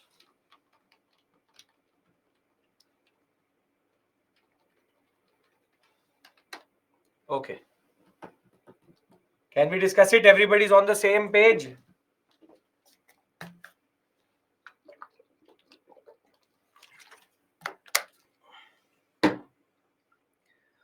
Now, before we start previous year mains questions, 3 to 4 very important things. Structure of answer of modern India is going to be paragraph for intro, point wise for body, paragraph for conclusion. EPL was East India Association, Purna Swaraj Samaj, and Indian League. So intro, body, conclusion is the basic thing which you need to know first. And it has to be point wise and paragraph, because that way it looks better. Second thing, I've already told you, I will reiterate. Grammar should not be incorrect. Handwriting matters. No spelling mistakes. And the answer should be written in a aesthetically good way. Not that you are writing like this and then writing like this, or your whole answer looks like it has gone something like this. No, it should not be like that. Presentation matters. So introduction will be in paragraph form. This will be in point-wise form. This will be paragraph form. This way presentation will look nice. Grammar cannot get incorrect. Cannot emphasize enough. And names cannot be incorrect. Again, Sirajuddaulah, Sujauddaulah should not be mixed. These things are very, very important. Is it necessary to explain points? That is on the nature of the question. Points may be less or more. It's about what the question is asking you. Thereafter, there is no good and bad pen, but whatever pen in which you can write at least 2 to 3 answers is important. Can we put intro and conclusion in a box? Why do you want to always go one step further? I'm asking you to write para and intro and para point para. Nobody is going to put nothing in a box. Can we use standard English? No one is asking. NCRT level English needs to be written. Nobody is asking you to be Shakespeare or Shashi Tharoor. Just be very straightforward in what you say. Simple, straightforward level English. There would be people who would advocate that your vocabulary should be strong. Yes, I agree with that. But that to understand the question. Don't start to write like a Britisher in the examination, because that is not what you is expected out of you. The examiner should be able to understand what you're writing properly. So these are ground rules which cannot be given up. Is cursive acceptable? Unacceptable at all levels. Because if you are write cursive, what will you do? You will write like this.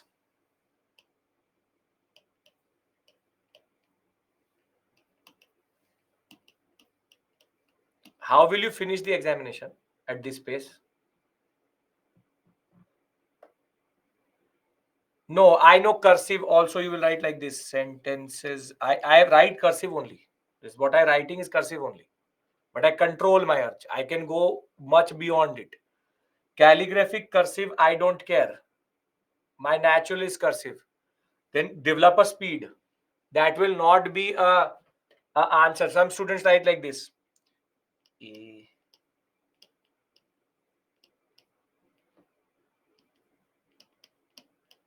Very good handwriting. But 7 minutes you have to write 150 words, 250 words. So I don't know how you're going to do that. Sentence formation needs to be there. You are not able to do it, then please you have to make your English or Hindi better. Make English or Hindi better. Because some of you write like this.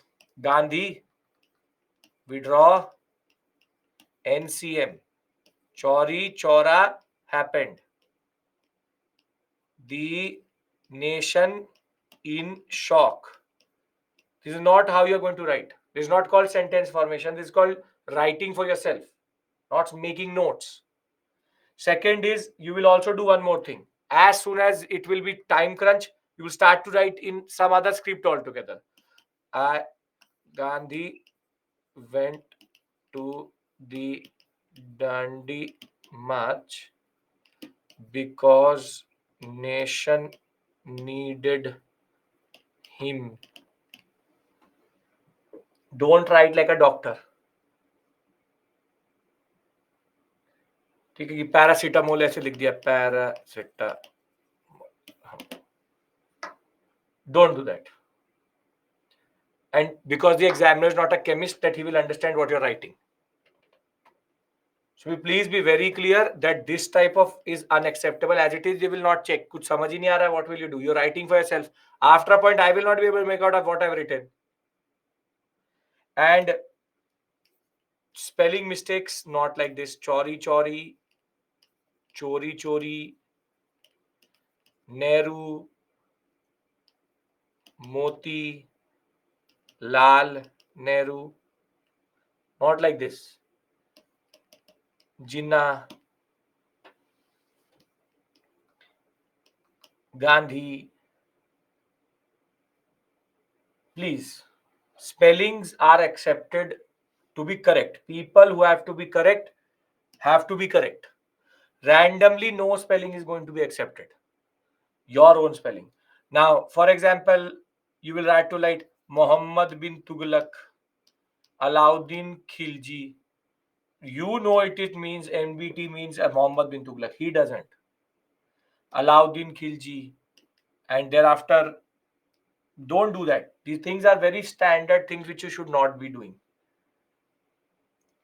Don't do that. Supreme Court, SC. Then you are writing SC here also, SC here also. This is scheduled caste and this is scheduled Supreme Court. Everybody's handwriting changes between first and last point. But it cannot be that you're writing in Devanagari and you became Roman English by the end of it. So don't change your style. J. Nehru is okayish, but not too much. If you are using this acronym somewhere in the answer, you should have written Jawaharlal Nehru. And thereafter, you can use the luxury of making it slower. One or two scribbling is tolerable in whole GS. No. Who told you that? Any tip, all tips are this.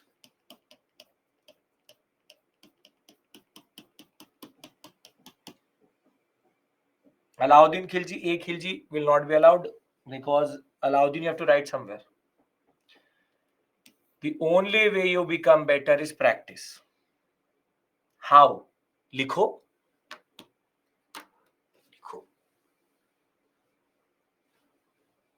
The more you will write, the more you will become better. You can send all your answers to islive@byju's.com for evaluation. That is totally there. That comes to me through a channel, but it will come to me eventually for sure. Any suggestion for pen? I am not endorsed by, or I do not endorse, or I do not get money from any company. So some people say Pilot V5, MG Rande is okay. Pilot V5, Pilot V7, I don't get money from Pilot.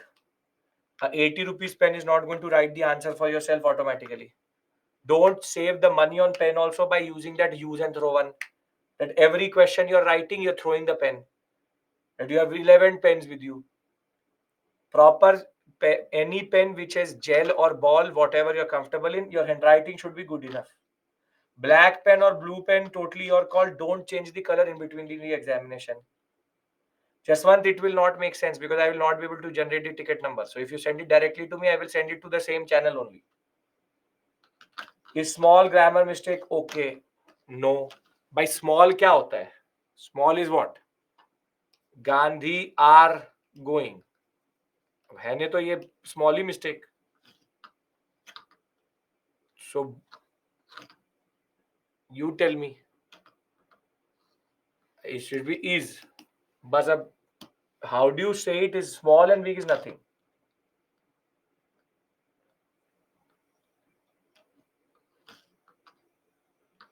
Aniket, if your handwriting is becoming illegible after a point, it happens, but you have to maintain some consistency. You're not writing examination level, college level examination. You're writing less than that, but you have to have a legible handwriting. These are uncompromisable things in which nobody is going to tell you. I am telling you. That's it. Can I use black pen in the examination? Headings only. Don't do this rainbow. Blue, black, red, green. Don't do that. Nobody has the time to do that. Nobody has the time. Stick with the color and use the color. Don't do that. Ramban, we've already discussed most of the questions. Don't worry about the previous year questions. Don't need to tell me that. Okay. So some of you are becoming impatient over these things. So let's discuss the first question. Okay. Trace the rise and growth of socio-religious reform movements with special reference to Young Bengal and Brahmo Samaj. You tell me, we discussed this question yesterday. Now, this question is still, just to repeat, who are not there yesterday. Rise would be the causes, which we discussed. Growth will be how it developed, which is again causes related only. And Young Bengal and Brahmo Samaj, you have to not tell them the whole history of it. In the introduction, you have to talk about what is the reason why it rose, which is basically the British image. Body, you have to divide into three parts. One part, you will talk about how it grew on the basic issues. Thereafter, you have to talk about Brahmo Samaj and Young Bengal, 2 to 3 lines. It's only 150 words. Be very, very specific in what you're answering. So don't worry about that. Because it's 150 words, you have to be very, very specific. Nobody's telling about Devendranath Tagore's cases and fought and this and that. No, no. Tell them about basic, what you have put in your table. You don't have to draw the Brahmo Samaj tree. Is it asking you discuss the evolution of Brahmo Samaj? Or how did the Brahmo Samaj grow? It is asking you about social reform movement with special reference. So here you have to talk about Brahmoism. Definition of social reform movement can be right. You can write social, define it.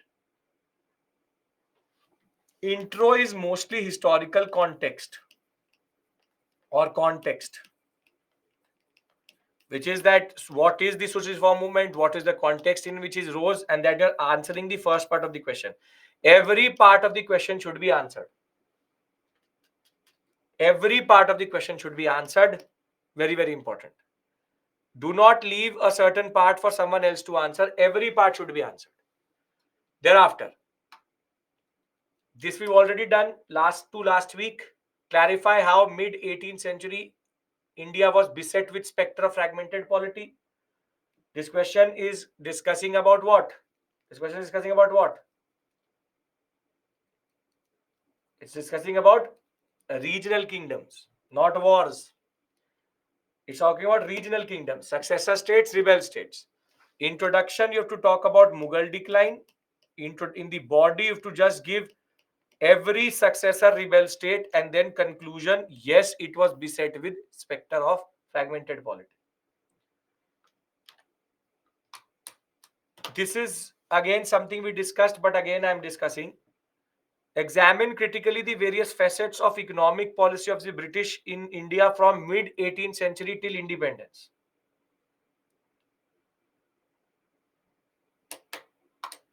What, please, what context this please has come?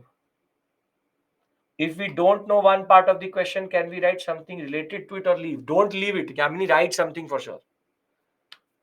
What is this question asking you? In conclusion, we can write consequences. Yes. Introduction is always historical context. Conclusion is always consequence or impact. What are they asking in this? They're asking you facets, aspects. So basically, they're asking you land revenue settlement, commercialization, deindustrialization, and drain. But again, the problem is it's only 150 words. So you have to just write 2, 2, 3, 3 lines about each one of them. This is a very important point I want to emphasize to you, that 150, 250 words is not a lot. We'll discuss puja. These marker words I will discuss next week. Elaborate, explain, discuss that. But the point is, every this, they cannot be, you cannot become emotional on each of them or on one of them.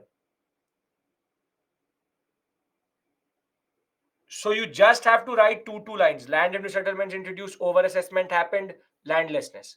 Commercialization, forced process in which they move to crops such as this.